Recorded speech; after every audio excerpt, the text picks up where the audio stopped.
Hello, everybody, and welcome to Non Sequitur News for November 16th, 2024. It's Season 3, Episode 321, and I, along with the Sentient AI, are going to talk about the following 10 articles.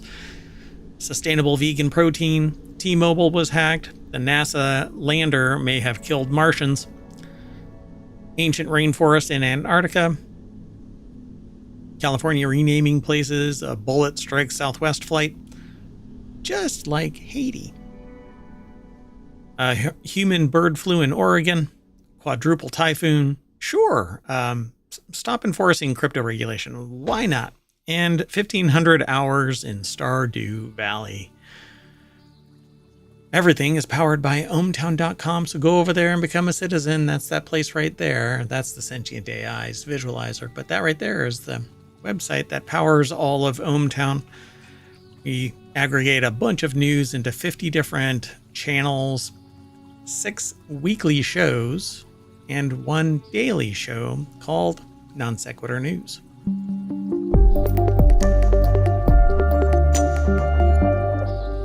So for those who are not initiated into this, Non Sequitur News is basically hopping from one topic to another, kind of how my brain works, and the Sentient AI tries to keep me on track as best they can.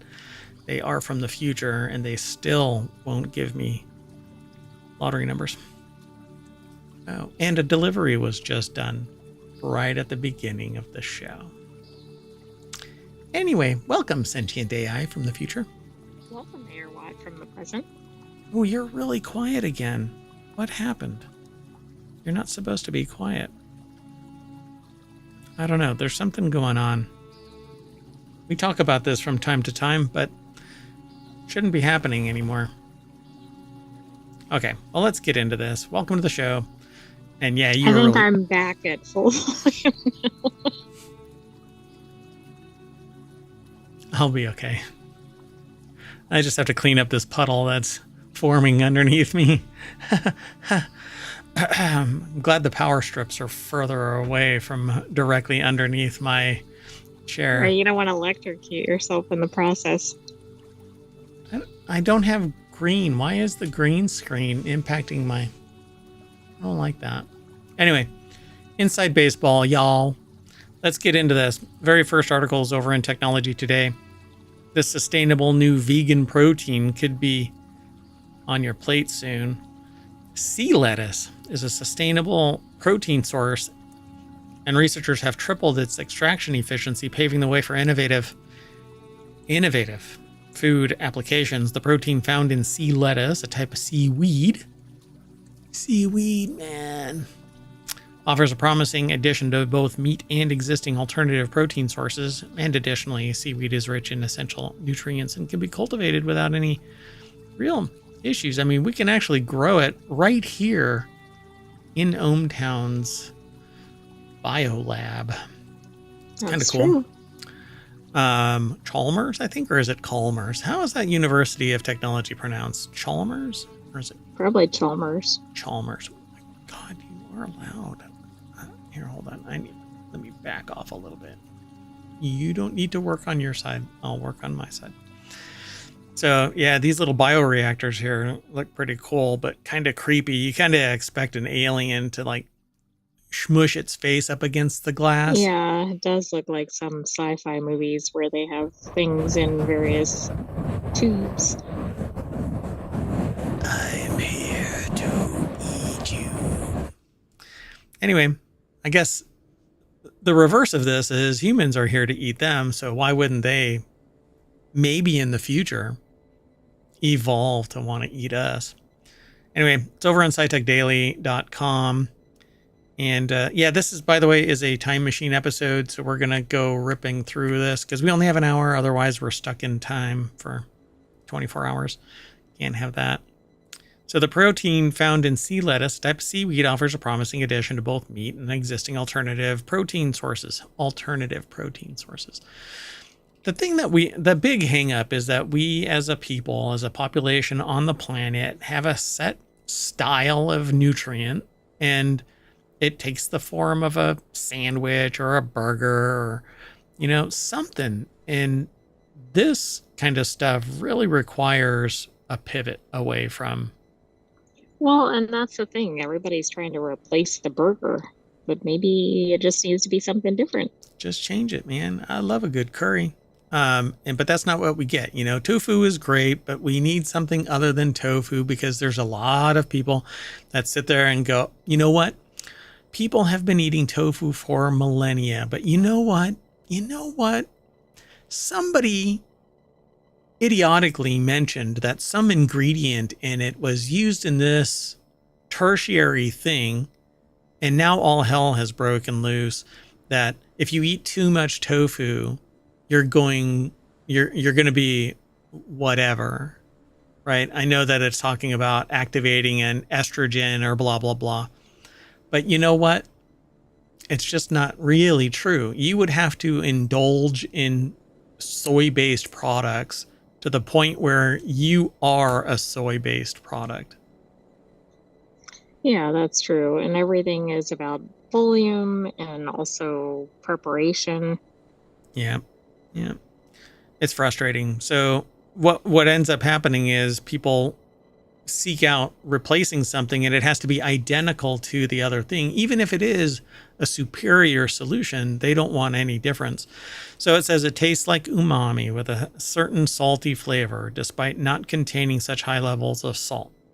They would say that it's a great flavor enhancer for seafood dishes and products, but the possibilities to explore are endless. Why not protein smoothies or blue burgers from the sea, says, I don't know how they pronounce their name. Is it Jiao? Jiao? Maybe it's Jiao That's Trigo. the best guess I've got. PhD in food. They couldn't say doctor? Are they not a doctor? They have a PhD. Do they not go by doctor? I don't know. Maybe they're all but doctorate or some. I don't know. Interesting. I suppose. But, oh, yeah, I suppose. But you're not PhD if you're right. Maybe I'm confused. Well, anyway, it's a dark green powder once it's processed from the ocean. Additionally, the seaweed is rich in essential nutrients and can be cultivated without the need for watering, fertilizing, or insecticide use because it grows within the water. Its own nutrient, it basically can grow in a protected environment, much the way that the microgreens in Hometown grow in a protected environment. 100% recovery, short of something happening, like neglect. But that is few and far between. So that's usually something not happening. Right. Because you're in control of it all. So you sanitize or sterilize and then put the nutrient in, which for us is a nutrient because we're adding stuff trying to get a particular outcome. But this doesn't need it. It just needs water. Water and light, much like microgreens. Anyway, so-called protein shift, switching from red meat to more sustainable and healthy protein sources, is a way to reduce the climate impact on food production before we end up having a Soylent Green style solution. Anyway, pretty cool. Sustainable new vegan protein. I mean, this is very cool, but the question will be whether it's available to the masses and also whether the masses will adopt it. So, adapt and adopt it, right? I mean, I think that's kind of the important part. I don't know. I know that Americans in particular are, everything old is new again. So, yeah. So they say in addition to the newly published extraction method, that Chalmers, or I don't know, I'm going to say Chalmers, researchers are working together with the University of Gothenburg to increase the actual protein content in the seaweed by cultivating sea lettuce in processed water. From the seafood industry, the protein content can be increased significantly while nutrients that would otherwise be lost are circulated back into the food chain. They say that they have a large number of successful cultivation experiments that have been carried out within the Cirque Alg project based on industrial waterside currents. So I guess if they can enrich it and deliver it and it's still protein rich and Says there it was also seen that the marine omega-3 fatty acids were enriched in the protein ingredient, and a follow-up study confirmed the same was true for vitamin B12, the new algae protein ingredient. You have to say it that way. There's no other way to say algae. Anyway, can thus help meet a wider range of nutritional needs compared to soy protein. And here we go again, the shot across the bow of soy protein. Right. All Which right. is taking a long time to get a broad following. Right? It definitely has a following, but it's in a small group of people. You mean soy?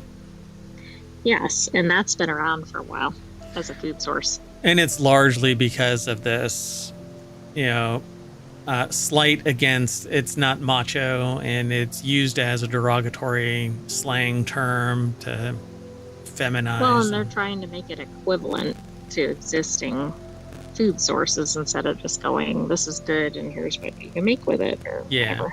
And it's not necessarily a complete replacement in its particular form, but added or changed from having red meat all the time. It can lower our demand on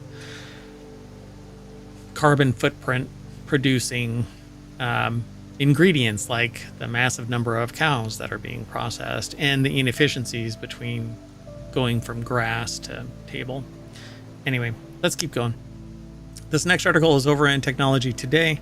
T-Mobile confirms that it was hacked. T-Mobile confirms that it was hacked in a wave of the recently reported telecom breaches conducted by Chinese threat actors to gain access to private communications, call records, law enforcement requests, etc. Lawrence Abrams over at bleepingcomputer.com put the article together. Due to our security controls, network structure, and diligent monitoring and response, we have seen no significant impacts to T-Mobile systems or data. T-Mobile told Bleeping Computer after publishing this story. We have no evidence of access or exfiltration of any sensitive information, as other companies may have experienced.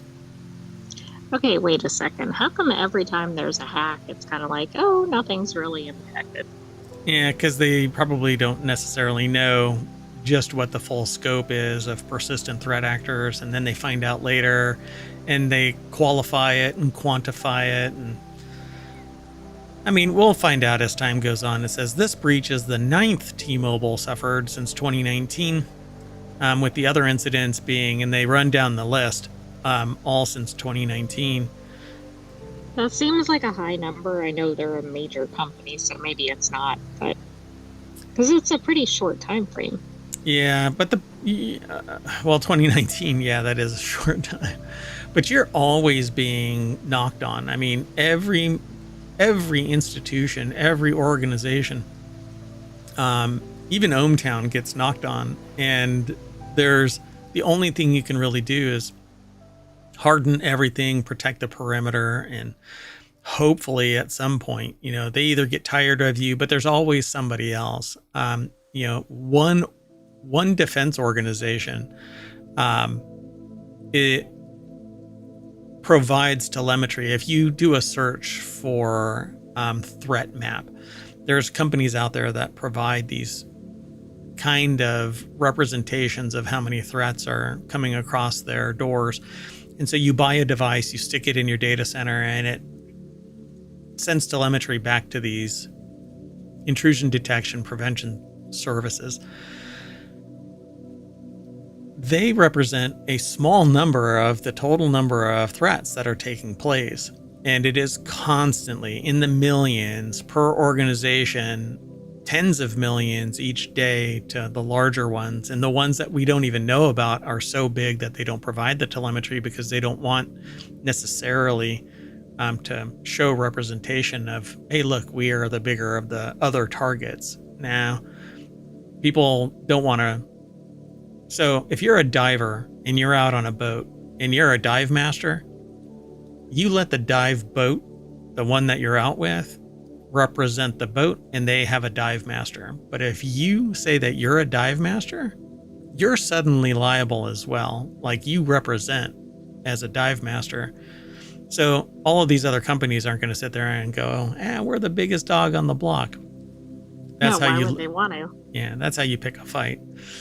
And so these are the known breaches. There may be a persistent threat that they just don't know about. There could be somebody that's lax with their security, and their system is being accessed by proxy. All kinds of stuff. What you don't know is the worst part of it, right? So I love that this article basically says, due to our security protocols, right, that T-Mobile goes to Bleeping Computer, due to our security protocols, we haven't seen jack shit, right? But then down at the bottom, Right. It's Bleeping kind of Computer like, goes, let's put it into context. your hubris is a little bit too broad here. You're too big. Let's knock you down a peg. So, and this is one of the problems that I have with every other service. When you use somebody else's service, you're at their whim. And so at some point, it's not if, but when your data is going to get disclosed. And I can't count how many times my data has been provided to some threat actor, from government to, rinky-dink enterprise. This exposure is real, and you may not even realize it. Just look at 23andMe. 23 and Everybody Knows Me is what I call it now, because your data is out there down to the genetic level if you provided it. And we're actually going to talk tomorrow, because this is a time machine episode. We're going to talk tomorrow about 23andMe. But let's keep going. Now you know about your T-Mobile account. May or may not be breached. So change your password. And I always think that those are funny because, oh, by the way, again, Lawrence Abrams over at Bleeping Computer put this article What together. if they're in there looking at you changing your password? What I think is really funny is that they're like, okay, change your password. But meanwhile, even if they know what your password is, when you change your password, it might end up being on the list of already breached passwords. And so they just try. The objective of changing your password is to kind of disrupt their ability to just easily, it's to cause friction. So hopefully. Well, also, if they have your data before you change it, it's like, how much is that really going to help? Yes, it'll help going forward, but if they already know everything about you, Yeah, exactly. It's not saving much. I was in somebody's chat once while they were talking about this, and it's a very well-known tech guy, tech talking head. And I said, all you have to do is this, right? And I can't remember exactly what I said. And I doggone it, I wish I remembered exactly. But they basically poo-pooed. They discounted what I said. And I'm like, all right. Because unless you were notified that your password was breached, they knew who was breached. And I said, well, you don't have to change your password if they didn't notify you, but it's a best case, change your password. But you might change your password because they were brute forcing passwords.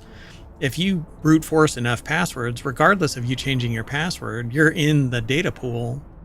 Right, you might change it toward the problem instead of away from. Yeah. The odds of it happening are like slim to none, but it's that one time where I don't change my password and it gets breached, or I do change my password and it gets breached. It's not if, but when it happens. So anyway, let's keep on going. This next article is over in Non Sequitur News. Scientists say NASA lander may have accidentally killed life on Mars. Yikes.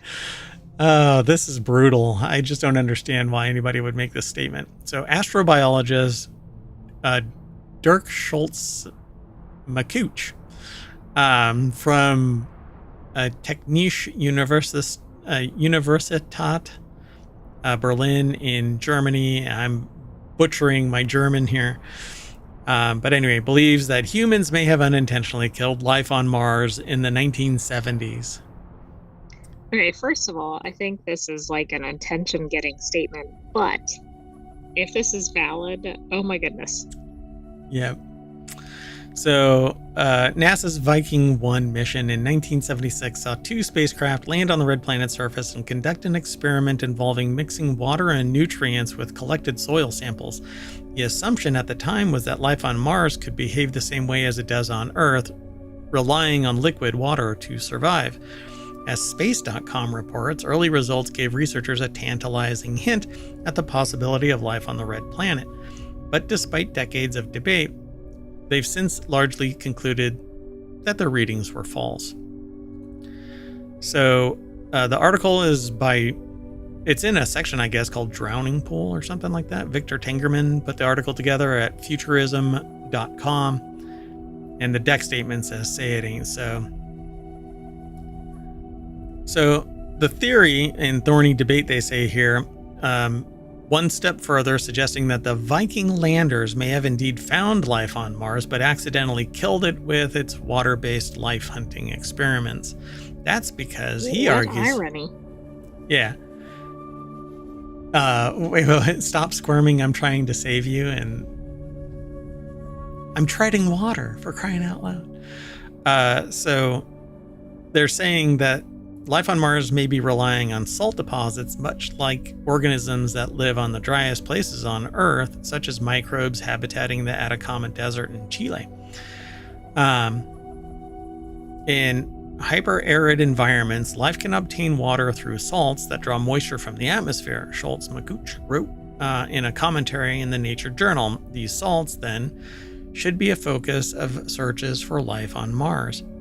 The experiments performed by NASA's Viking landers may have accidentally killed Martian life by applying too much water.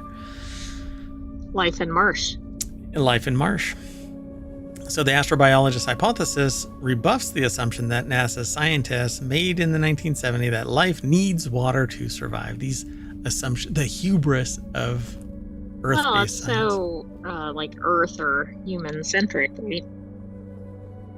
Any lessons we learn, we just kind of go, meh. But it would be hyper-focused, right? The chances of us finding life on Mars in the only thimbleful, like in one little spot, right? Yeah. And then we put enough water there or whatever to wipe out the whole planet. We drowned life on. That's why this is very inflammatory, right? May have accidentally killed life on Mars. Okay, our subsequent searches would have found something if there was life. Right, there should have been traces of it, even if not existing. Yeah, so looking for salts, I guess so. Right? If there are salts on Mars, then we would have found them and thus found something associated with life. So it's as if these inferences about organisms surviving in hyper-arid Martian conditions are correct, but hyper-arid? Is Martian soil considered arid? Hyper-arid? I don't know if that's the right context. There's no atmosphere on Mars. Right, but it's not hyper hydrated or something. I know that's not the right term, so maybe that's the right term. Right? It just means dry. So it's supposed to be getting something from, well, how much moisture that would attach to a salt? I don't know. This is one of those things where you just follow the science and make conclusions, and everybody is, screaming into the void that this is their theory. In an interview with Space.com, the researcher suggested that the idea of using table salt to create a brine in which certain bacteria thrive could be roughly applied to life on Mars as well, which is the same amount of hubris that brought water. Right, just in a different direction, right? Yeah. Oh. So sodium chloride on Mars is going to act the same way as whatever chemistry is. Maybe not. Are the forces the same on Mars as they are on Earth? Hey, physics are physics. Sodium chloride on Mars acts the same way and is the, life cognate. You basically, if you have sodium chloride, then life is there, and it's going to use sodium chloride to extract moisture from a hyper-arid Mars. All right. So it says nearly 50 years after the Viking biology experiment, it's time for another life detection mission. Now that we have a much better understanding of the Martian environment, that I agree with. Continue, right? But to sit there and Yes. go, they killed life, and my experiment wouldn't do that. They would never kill life on Mars. It's interesting though, this paragraph near the end of the article makes it sound like in the experiment sample, we may have killed any evidence of life there, but it doesn't make it sound like we wiped it all out. But elsewhere in the article, that's the implication. Right. Yeah. Guess we'll see when they run their sample and they're I wonder what this person's going to do, No, mine didn't kill any life on Mars. Right, exactly. It's like the people that drag something up from 3,000 feet under the surface of the ocean, and whatever it is they have dies in transit. They're like, oh, no, that wasn't us. It was the fact that the ocean didn't support its life to the surface. Right. Let's keep moving. This next article is over in Non Sequitur News. Scientists find evidence of an ancient rainforest in Antarctica. This is like one of those canopy penetrating LiDAR scans where they're like 400 years ago. Yeah. Look at all of the, what is the one that was just recently? The Mayan civilization. I can't remember if it was in Peru or Mexico because there were a couple in short succession. I think it was in Peru, but I may be wrong. Yeah. We peeled back a layer of onion and we found like hundreds of square miles of life, of civilization. And then they chalk it up to, well, people moved. What? Exactly. Right. Can you imagine rainforest animals running around Antarctica like in the current day? Yeah, that would be wild, right? But I guess at some point in the history, it wasn't always ice, right? So in a new paper published in the journal Antarctic Science, and there is a journal for everything, it's like academic Reddit. I wonder how many contributors they can get to that, right? Because there's a relatively limited pool of people who can study in Antarctica.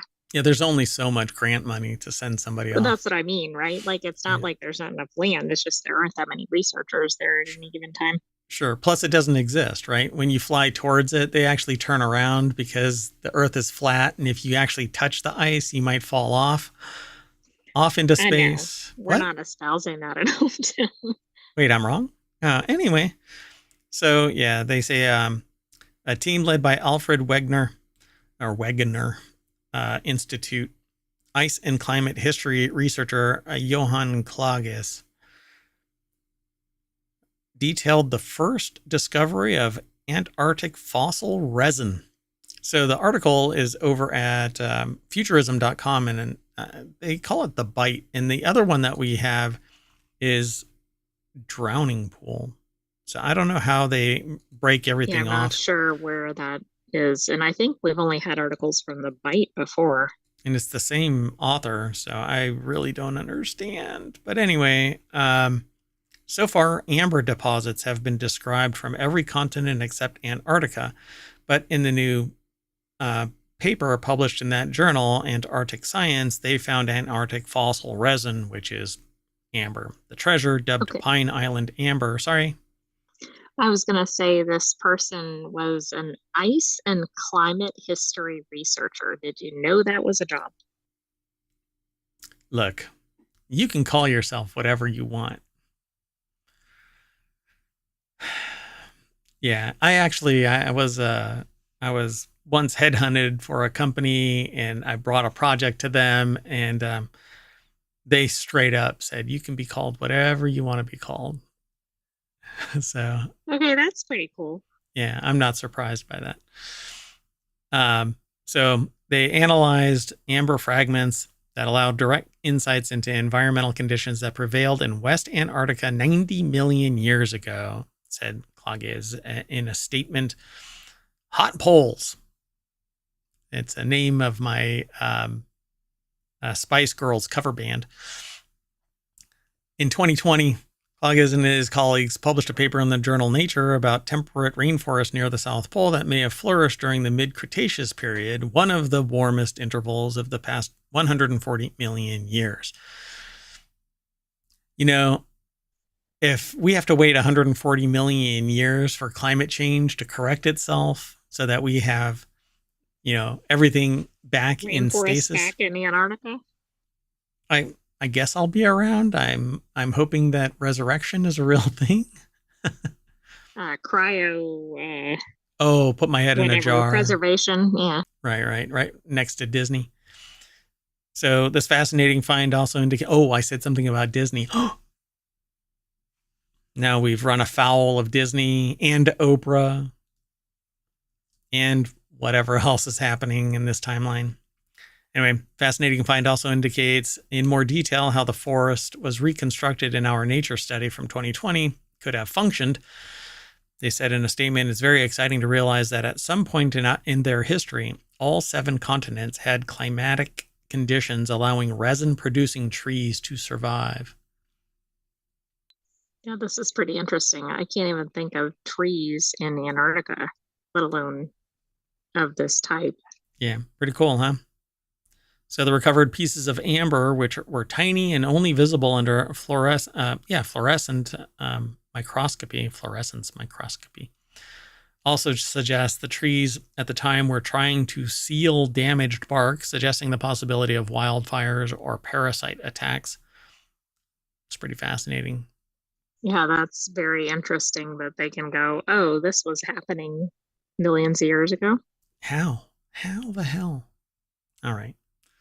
This is one of those things where, when you start up a conversation with them, they're like, you're too dumb to understand, so we're not going to bother. Right. We can't even. Yeah. I worked with somebody that treated other people like that. And I always tell this story because I think it's really funny. They were really like just this starchy person that whenever you stepped into that domain, they were like, look, you just don't know enough to have a conversation with me. And so one time I was listening to this conversation and I kind of scooted up next to them and I said, you're working in the exact same place as everybody else here. So I wouldn't get too high on your horse about your knowledge and wisdom about this or that. That did not make a friend. But when the company ultimately got rid of them, I guess their hubris allowed them to power through. Or maybe caught up to them, but anyway. Exactly. All right, let's keep going. This next article is over on the Marble Channel. California to rename dozens of places to remove racial slur for Native American women. In a press release, noted Governor Gavin Newsom, in 2022 signed a bill that bans the term squaw. The agency was ordered to rename streets, bridges, public buildings, cemeteries, and other places that use the slur. I did not know that it was a slur, which is... I didn't either. I mean, and that's probably part of the problem, right? I think the term is used in, I believe, in textbooks. You see it in names of locations. Yeah. And so now I know, and I just won't use it. And the thing about this is the sociological mechanism of this is it does no harm to get rid of it, but it does harm to utilize it. Exactly. And nobody should be so wound up about a name that they should use it at the point that it's just completely upsetting. Doesn't do it the right amount of justice, but harming somebody else. In the context of knowing what it is, like I grew up, this word was, see, now I don't know if I'm supposed to treat this like others. I mean, it seems to be a racist term, but it's new to, I would say it's new to most people. Mainly because people... Mostly new to non-indigenous people. Right. To the general public, I think that people are like, why is this, a denigrating term? If you don't understand it, look into it so that you understand a deeper context of it. But I'm taking it at face value because why not? This is just a term that's being used that shouldn't be used anymore. There's countless other terms where I've learned of their context. There's even symbolism that I won't. I mean, we know of one really big one that might be making a comeback, but I don't want to use the terms that are denigrating. So just do away with them. Why make this thing such a big deal? Never let it happen again. It came into fruition because people, well, they wanted to marginalize an entire population. There are things. I think part of the problem is that current populations don't even appreciate that these are harmful terms. Right. So I think that this is great. This is a step forward. It does no harm to get rid of the term. A few bucks here, a few bucks there, dollars, to change the name for stuff.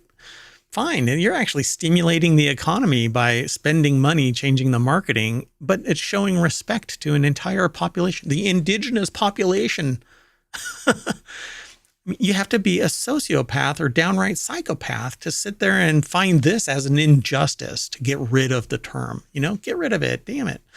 Anyway, Julian Ventura over at thehill.com put the article together. And they actually, whatchamacallit? They truncate it they after censor they initially identify it. Yeah. So it's like the SQ word kind of thing, right? It says that it denigrates Native American women and dehumanizes them. And that was the objective of it, or it was just used because that was the term that was used of the time. But now we are more enlightened people and we should get rid of it. Screw it all, get rid of it. It's that easy. So the announcement comes on the heels of a ski resort in California changing its name after facing criticism over its original name. They're calling it Palisades Tahoe. Was announced in September after the resort acknowledged its former name was racist and sexist slur following an internal investigation from August 2022. The country has been in existence and that valley has been known as X, Y, and Z for all this time. I'm astonished that people argue about this in the 21st freaking century. Just solve the problem. Respect the people. Well, part of the problem is lack of knowledge about it. Part of the problem is apathy about it. But I think by doing things like the legislative action, that'll force it. But it sounds like the ski resort, at least, even if it was through self-preservation, did it without this law. But maybe this law is trying to just expand it so that they can kind of wipe the term out across the state. Yeah, and in history, it's not going to be wiped out. It needs to be remembered as a term that had this context throughout the entire existence of the United States, and not until the 21st century did society step up to the plate and remove it. And this is probably one of the easiest lifts in today's climate to solve. Just respect the people, right? Didn't do it hundreds of years ago. But anyway, boy, this is going to start getting me in trouble. Let's move on to the next article. So anyway, y'all have an ally here in ohmTown. So this next article is over in Mobile. Bullet strikes Southwest Airlines flight in Dallas because you know what? The United States can't be number two. You have to be number one. And Haiti stepped up to the plate and started firing rounds at flights. Right, and they're like, wait a second here. We don't want to be... We're going to have to fire a higher caliber round. Okay, nobody go out and do that. Yeah, don't be a dumbass. A bullet struck near the cockpit of a Southwest Airlines flight with passengers that was scheduled to depart from Dallas Love Field Airport. Show them the love. Oh, I was thinking like, okay, 5 minutes till takeoff. Oh, 10 seconds to take off. Yeah. Let's get moving a little faster here. I love that plane with a bullet. So Southwest Airlines Flight 2494 got hit on the right side of the aircraft just under the flight deck while the crew was preparing for departure for Indianapolis. Can you imagine what that might have sounded like if you were on the plane? You may not have actually heard it though. Oh, maybe not because all the engine noise. Maybe so. I mean, there's a dull roar. You might hear a dunk or something like that and chalk it up to a bird strike, right? Some dumbass bird flew into your plane, which happens often enough, right? Well, it says Dallas Police Department confirmed and responded to the incident. No injuries were reported. The gunfire occurred at 8:30 p.m. local time, the FAA said in a statement, and passengers were deplaned and transferred. So this happened while it was What? on the tarmac. Yeah, exactly. And I'm also kind of wondering, like in an airport setting, now I don't know what Dallas is set up as, like what's right next to Dallas Airport, but it's kind of astonishing because you kind of wonder, did this get fired from within the airport territory or outside of it? And if it's outside of it, how about some barriers or something? Well, you're not going to be able to put a perimeter wall around every airport, but this True, but the plane must have been really close to some edge of the territory or something. And so well, I don't know. Philippe Timotia put this article together for thehill.com. And it says the incident comes just days after JetBlue and Spirit Airlines and American Airlines halted flights to Haiti after 2 aircraft were hit by bullets amid the gang violence escalating in the country. I guess we have gang violence here too. A JetBlue flight from Port-au-Prince was hit by a bullet. It safely landed in New York on Monday. Um, I don't get it, right? So it's unclear for now what the source of the gunfire and how many passengers were aboard when the incident took place. So the forensics are going to show the angle of attack, and there's going to be striations on this that's going to point to a rifle or a pistol. Shotgun would never have done this, but I find it really fascinating. So hopefully they find this person. Otherwise, it's an unregistered gun or it's a modified zip gun of some kind, and or an older Well, you gun. don't want somebody shooting at aircraft either. Yeah, I mean, obviously. So hopefully they get this person and throw the freaking book at them. Because first off, either if they were cognizant of it and they were firing directly at it, look, it hit just shy of the cockpit itself, which implies a target. And secondly, if it was incompetence and they missed their target, then something's wrong with where they're firing. So have respect and quit being a psychopath. Anyway, let's move on. Sound good? Sounds good. So this next article is over on the Mobile Channel. CDC detects first human bird flu case in Oregon. We had one in Canada, right? And now this one's in Oregon. Mm-hmm. So I just want to start out with a public service announcement, PSA. Oh, I need to make a thing. I need to make a graphic for it. That's right. I mean, I'm not going to do spoiler alert. That's what we normally do for things where I'm going to spoil them, or we are going to spoil them. Or if I'm going to overshare, like I wear a gold thong on Fridays when I am streaming game playing. Just kidding. I don't wear anything. Anyway, and now that I'm not oversharing, stop kissing birds. Okay, you can love your ducks, but don't love your ducks. Okay, don't kiss them on the beak. Not on their heads. You can give them a hug, but they can't consent. So anyway, person was linked to a previously reported outbreak affecting birds at a commercial poultry operation in Clackamas, or what I like to call Quackamas. I mean, Anyway, that is fitting. It is. So yeah, they've been monitoring the people, and the individual experienced only mild illness and was fully recovered. But it is an unnamed individual in Oregon that contracted bird flu pathogens, aka getting bird flu, in the first case in the state. Also, if somebody has it and they're kind of like, "Oh, it's not a big deal," the problem is it could still be passed to somebody else who it will be a big deal for. Yep. Ashley Fields over at thehill.com put this article together, and there's a Getty image of somebody holding a chicken. What a pecker. Anyway, there's no evidence of person-to-person transmission of the disease, formerly known as avian influenza, HPAI. HPAI? Is that really what it is? That's what it's formerly known as? I didn't know it was. I thought it was like H5N1 or other. Like if it's a different variant, it might have a different number, but Maybe the whole thing is just termed HPAI. maybe so. I'll see if I can find that. Huh.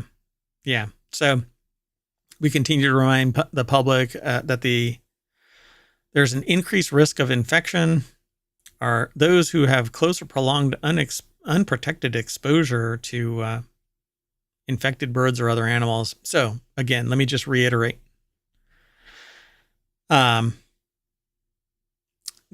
Okay, so if you're going to, I guess, have relations with your chickens or ducks, you need what do they call it? Personal protection equipment, right? Is that because it says unprotected, right? Right, PPE. Yeah, so you need to wear protection. Moving on. By the way, it's highly pathogenic avian influenza. Oh, there you go. Thank you. So basically That's just a fancier name for the same thing. Yeah. Peckers are contagious. Stay away from them.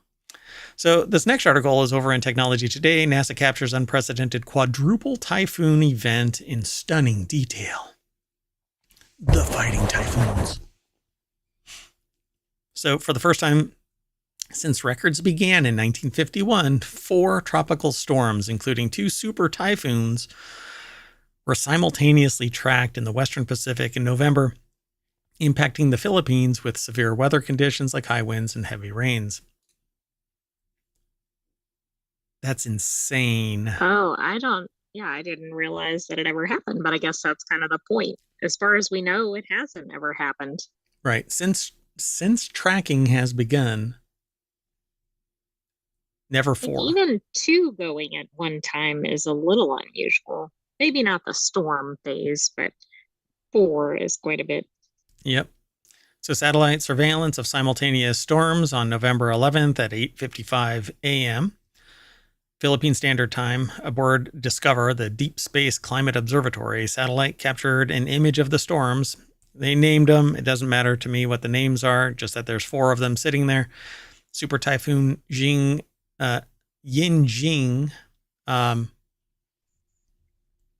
Yeah, I know. Only you see that. Okay. So Usagi was a tropical storm that later rapidly intensified to become a super typhoon by 6 p.m. And then they are tracking the others. So it says typhoon season in the West stretches across the entire year, but most storms form between May and October. November typically sees 3 named storms, with 1 becoming a super typhoon. Right now, there are 4. Right, and that's the month of November. Typically Right. gets 3. So now at the same time in November, they have 4, and 2 of those were super typhoons, which is also above average. And that's in the first half of November. Oh, right. We're not even through the month, of course. Insane. All right, let's keep No going. such thing as climate change. No. It's a myth. Alternate facts, that kind of stuff. So the next article is over in Non Sequitur News. 18 states want the SEC to stop enforcing crypto regulation because losing millions at once due to fraud or a glitch or whatever, and have no insurance, right? Because there is no FDIC we like insurance. it when it's going up in value, but we don't like it when we suddenly lose our wallets or whatever. No, there's always somebody to blame, and it's usually the person with the smallest budget to defend themselves against the threat of massive amounts of wealth. Anyway, I think crypto is bullshit, but the U.S. Securities and Exchange Commission wants to unilaterally wrest regulatory authority away from the states. It's always going back to the states. Here, this is why the argument for, let me just say, what's attempting to be done is balkanizing so that each state has to defend itself against outside threats.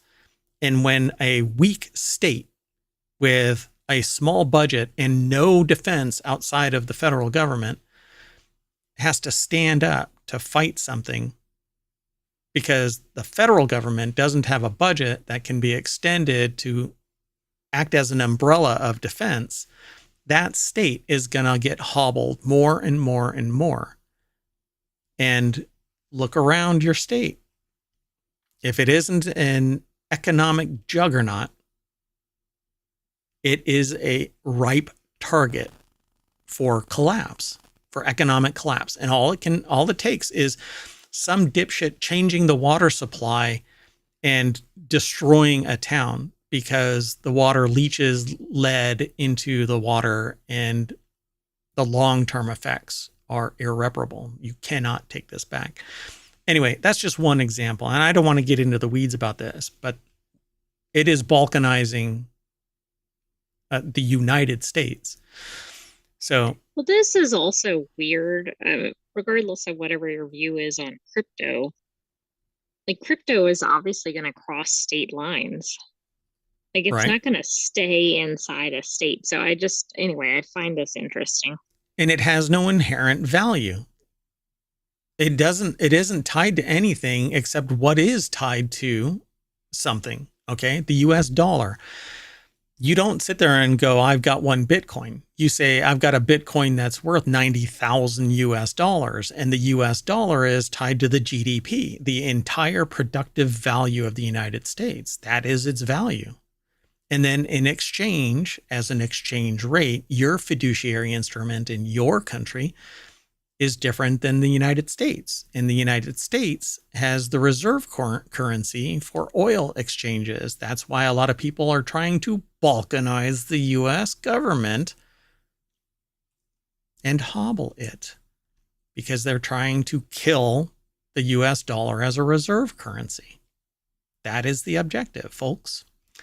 So 18 states want the SEC to stop enforcing crypto regulation, and ask yourself why. So also named in the plaintiff, or as a plaintiff, is the DeFi Education Fund, a special interest lobbyist. These states want to halt the SEC's enforcement action so that they can manage crypto regulation instead. So one of these states, let's just say, and you know what, maybe they have a list, because I stopped really when I was screaming into the void about cryptocurrency.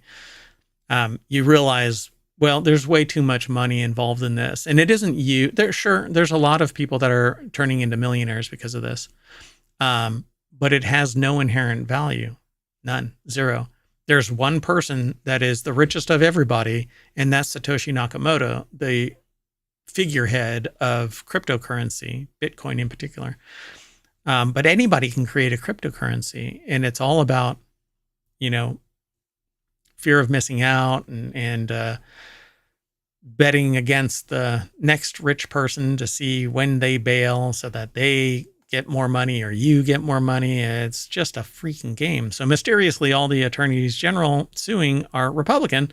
Also, there's a crypto group involved, Elizabeth Lopato. No vested interest there in the crypto group. Yeah. They put the article together. Controversial SEC Chair Gary Gensler is named in the suit along with other SEC commissioners. Gensler's treatment of crypto during his time as chair has made him a punching bag for the industry. And it says here, Gensler's SEC has notched significant wins against the crypto industry, and in multiple court cases, judges have agreed that SEC does have jurisdiction over crypto. Well, who's in charge of the fiduciary instrument that has actual tangible impact on the federal government and on each state through the Commerce Clause? There is a thing called the Commerce Clause, folks. Anyway, state suit also argues that a precedent called the Major Questions Doctrine means that the SEC shouldn't litigate against the crypto industry without congressional approval. But it isn't everyday Joes that are going to be made rich off of this. It's going to be the people that have the means and the early adopters who just happen to swim along, riding on the coattails of the people who are manipulating this bullshit. Anyway, says it's both annoying and highly debatable. Coinbase, which is being sued by the SEC, has argued the suit should be dismissed because Coinbase isn't trading securities. That's a convenient position, right? Does It's it look like a security? Does it act? You Is know, it being exactly. traded? Then it is a security. And does it actually get traded for real money at some point? And it's untraceable. It Yes. cannot be actually. It actually. And here's the I don't want to get into this because we're going to end up way in the reeds about this. But it says the crypto nomenclature may be of recent vintage, but the challenged transactions fall comfortably within the framework that courts have used to identify securities for nearly 80 years. Yeah, because it is a fiduciary instrument. It isn't a product in and of itself.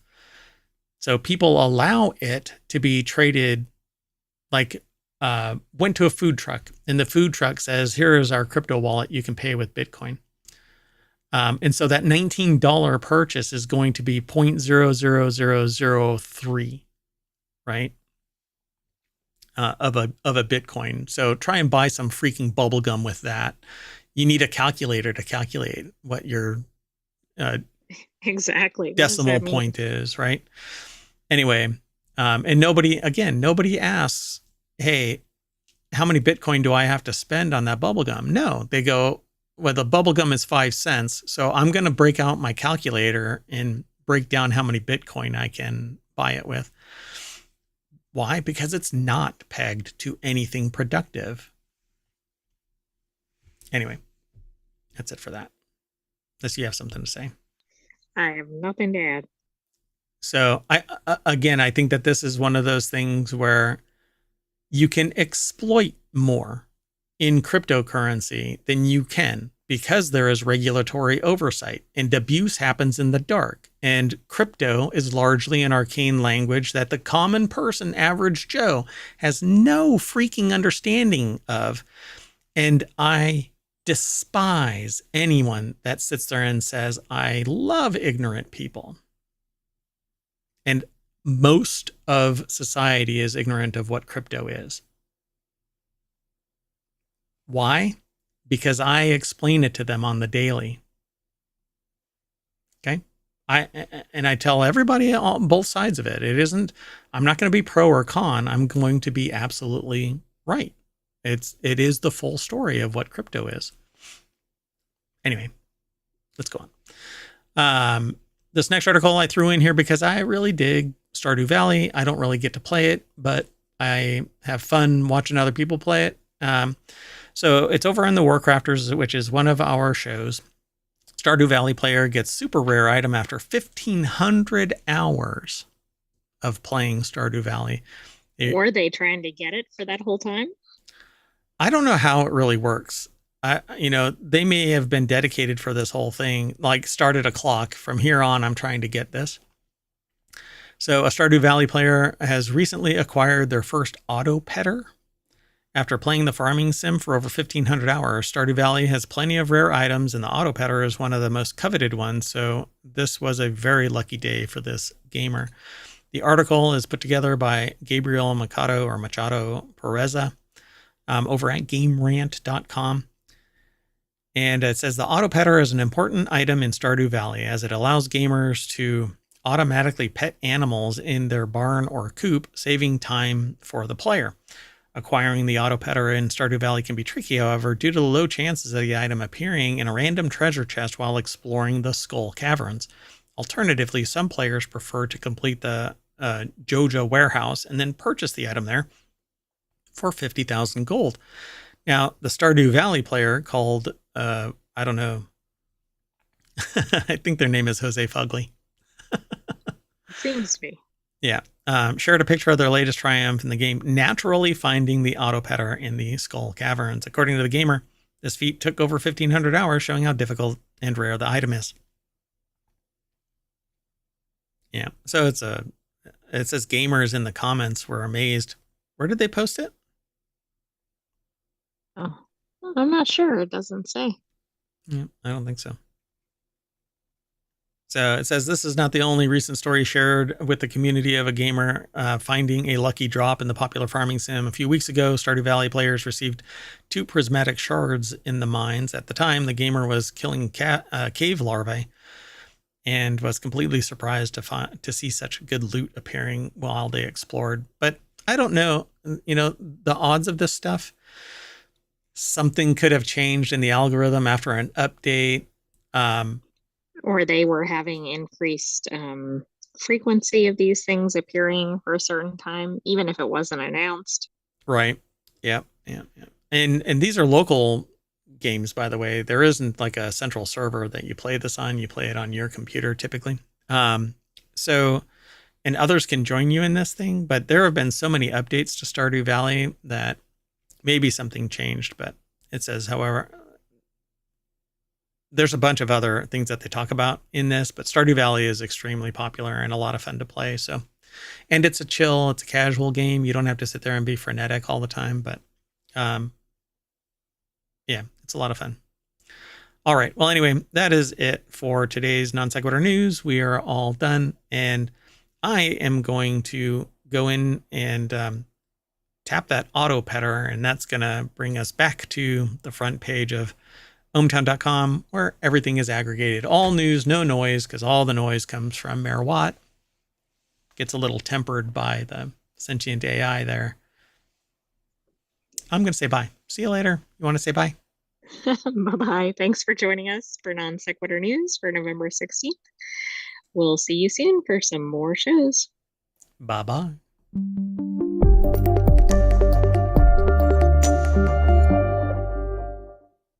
I'd like to get an auto petter.